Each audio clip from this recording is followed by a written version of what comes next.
उल्लू और कौवे की दुश्मनी प्राचीन काल की बात है। एक जंगल में बहुत सारे जानवर और पक्षी रहा करते थे।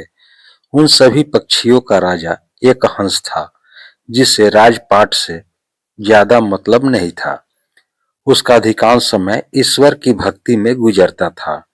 राजा के राजपाठ में रुचि न लेने से राज्य की सारी व्यवस्था चरमराने लगी थी।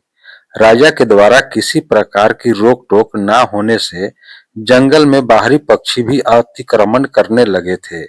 इस बात से परेशान होकर सभी मंत्रियों और सेनापतियों ने सभा बुलाई, जिसमें कबूतर, उल्लू, तोता, बगुला, मोर, कोयल, चिड़िया आदि सभी पक्षी सम्मिलित हुए।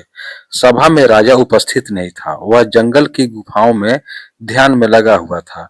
सभी पक्षियों ने एक स्वर में इस बात को स्वीकार किया कि हमारे राजा को राजपाट से कोई मतलब नहीं है, ना तो वो हमारी शिकारियों से रक्षा करने के कोई उपाय ढूंढता है और ना ही बाहरी अतिक्रमणकारियों से हमारी रक्षा करता है।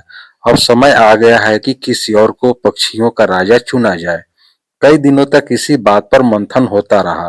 अंत में सभी ने तय किया कि उल्लू को राजा चुनना उत्तम रहेगा। सभी ने मिलकर एक मत से उल्लू को अपना राजा चुन लिया और राजा के राज्याभिषेक की तैयारियां होने लगी। सभी पवित्र नदियों का जल लाया गया। मंत्रोच्चार शुरू होने वाले थे कि कहीं से एक कौवा आ गया।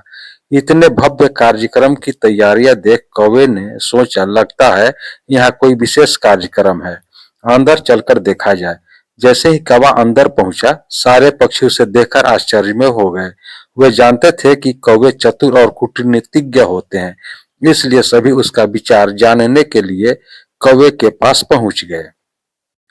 कौवे को जब पता चला कि यहाँ तो उल्लू का राज्याभिषेक होने वाला है, तो वह जोर से हंसने लगा और बोला, मोर, सारस, तोता जैसे सुंदर और विद्वान पक्षियों के रहते इस टेढ़ी नाक वाले अप्रियदर्शी और दिन में ना दिख सकने वाले उल्लू को राजा बनाना सही नहीं है। यह चयन ही गलत है। उल्लुओं का स्वभाव कटुभाषी और रौद्र होता है, जो एक राजा के लिए अच्छा नहीं माना जाता। अभी आपका राजा जीवित है और एक राजा के रहते दूसरे का राज्याभिषेक नहीं किया जा सकता। यह शास्त्र संगत नहीं है। जिस प्रकार सूर्य एक ही रहता है, एक से अधिक सूर्य होने पर प्रलय आ जाता है, उसी प्रकार एक से अधिक राजा होने पर भी संसार में विपत्ति आ जाएगी। यदि उल्लू जैसे कायर, कटुभाषी, आलसी और नीच पक्षी को राजा बनाओगे तो विपत्तियां आना स्वाभाविक है। सभी पक्षियों ने कौवे की बात बड़े ध्यान से सुनी और उन्हें लगा वाकई कौवा सही कह रहा है। सभी पक्षियों ने उल्लू का राज्याभिषेक स्थगित कर दिया और अपने अपने घर चले गए। उस स्थान पर कौवा और उल्लू ही रह गए। कौवे के कारण राज्याभिषेक न होने के कारण उल्लू उस कौवे पर बहुत नाराज हुआ और उसे घूरते हुए बोला, दुष्ट कौवे, तेरे कारण आज मैं राजा नहीं बन सका हूँ।